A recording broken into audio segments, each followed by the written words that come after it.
A few days ago, I posted a video about Muslim apologists telling their followers to false flag my videos as hate speech in order to get me banned from YouTube and Patreon. Advice to all the Muslims out there who've seen this video, go to the section where it says report and report the video. Flag the video as hate, speech against Islam. I've already been permanently banned from Twitter. My account is still there, but I'm locked out of it.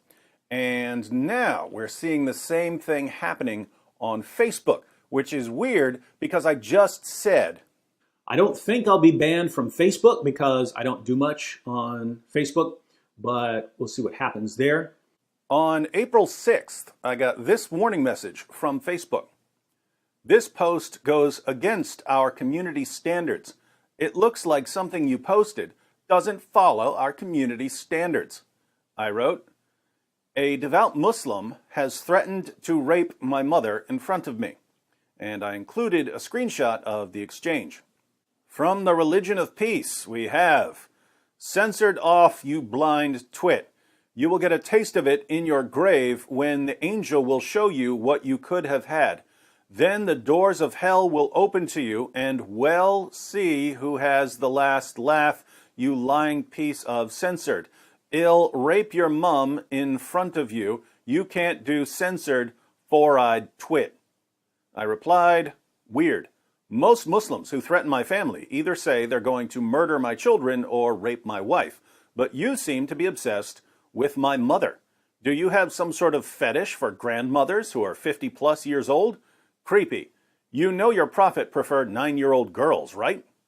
Now, this post was from April of 2015. It's 4 years old.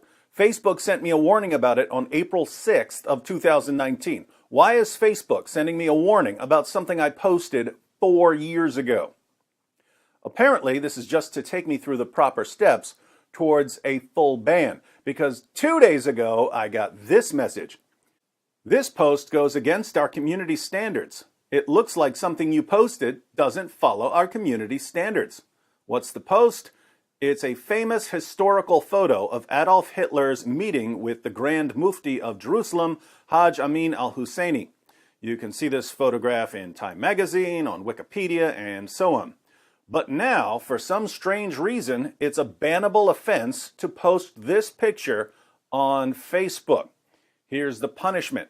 You're temporarily blocked from posting. This temporary block will last 3 days, and you won't be able to post on Facebook until it's finished. If you post something that goes against our standards again, your account will be blocked for 7 days. For violations after that, your account will be blocked even longer. Please keep in mind that people who repeatedly post things that aren't allowed on Facebook may have their accounts permanently disabled. A 3-day ban for posting a historical photograph. What does this mean? It means that Facebook can point to pretty much anything I've ever posted and say, this violates our community standards, so we're blocking you. And I'm not the only one. Sam Shamoon was recently blocked for 3 days. Guess what he was blocked for? Violating the community standards on posting nudity. Anyone remember Sam posting nude photographs? Neither does anyone else who follows his page. It's a totally false accusation. After Sam's 3-day ban was up, he was banned for another 7 days for another made-up charge. Al-Fadi was just banned for 30 days. What's going on here? Interestingly, someone sent Sam some screenshots of some posts in the Muslim group Cyber Jihad. From Jared Jackson, probably a fake name given what this group does. Just for everybody to be positive, here are some results of our reportings. We can make a difference by eliminating these paid missionaries, haters, liars accounts, groups, and pages. Please report and post links of the ones you want us to report. This is just another way to stop them from spreading lies and hate against Islam. And look at some of this guy's work. You anonymously reported Sam Shamoon's post for displaying nudity. You anonymously reported Sam Shamoon's post for displaying hate speech. Here he shares another guy's work. You anonymously reported Al-Fadi's comment for harassment. What's going on here? There are groups of Muslims going around flagging everything on Sam's page, Al-Fadi's page, my page, and the pages of anyone else who criticizes Islam. How does this work? Well, let's say Muslims flag 100 of my posts.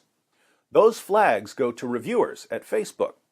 For most of the flags, a reviewer looks at the post and says, this is a false flag. There's nothing here that violates any of our rules. But occasionally, the reviewer will be sympathetic to the Muslims who are flagging the content. He might be a Muslim or a leftist or someone else who doesn't like us. So he goes ahead and bans us over a false flag. As a side note, notice that when Muslims tell other Muslims that they're getting us blocked by lying about us, it never occurs to any of them to say, hey, wait a minute, lying is wrong. If I went into a Christian discussion group and I said that I'm having Muslims deplatformed by lying about them, Christians would rebuke me for lying. But if you follow the God who brags about being the best of deceivers and a prophet who says war is deceit, honesty just doesn't enter into the discussion. So I've been banned for 3 days. What do you think is going to happen when that ban is up? I'm going to get banned again, this time for 7 days over complete nonsense. And since I'm immediately going to repost the picture of the Grand Mufti's meeting with Hitler, they can block me for the exact same offense. The Facebook reporting system has been weaponized by cyber jihadis. Twitter's reporting system has been weaponized by cyber jihadis. YouTube's reviewers do a better job of spotting false flags, but they occasionally fall for it as well. I had a video taken down in February as hate speech. That video was pretty tame by my channel's standards. Absolutely no hate speech in it. But it was blocked anyway. I know some of you are thinking, well, so what? We can just go other places on the internet. But YouTube and Facebook and Twitter are some of the quickest ways to share information the world has ever seen. If those platforms are eventually dominated by one perspective, Islam is great and there are no problems with it, then that's the only perspective that gets shared on the world's top platforms for sharing information. That would be bad. But let's think about the bright side for a moment. Why are there groups of Muslims spending all their time trying to have us deplatformed? Seems like they're scared, doesn't it? Seems like they're looking around and seeing their friends leave Islam, and they're getting desperate because we're only growing. Ex-Muslim channels are popping up left and right, and they're growing.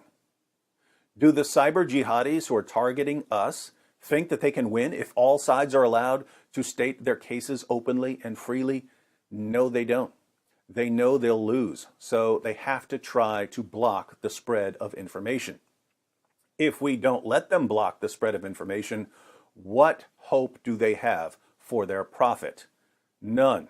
Islam's claims about Muhammad can only survive in an atmosphere of ignorance. We're removing the ignorance, and the claims are dying.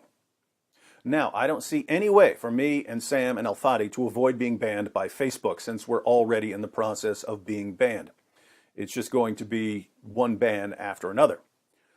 All we can do is have a backup plan in place. Let me go through my backups for everyone. I really like YouTube. I don't want to get banned from YouTube. In the past several months, I've gone from a little over 1 million views per month to a little over 1 million views per week just by posting videos more regularly. If I can keep it up, if I can avoid getting distracted, at current rates of growth, I'll be getting 1 million views a day by the end of the year.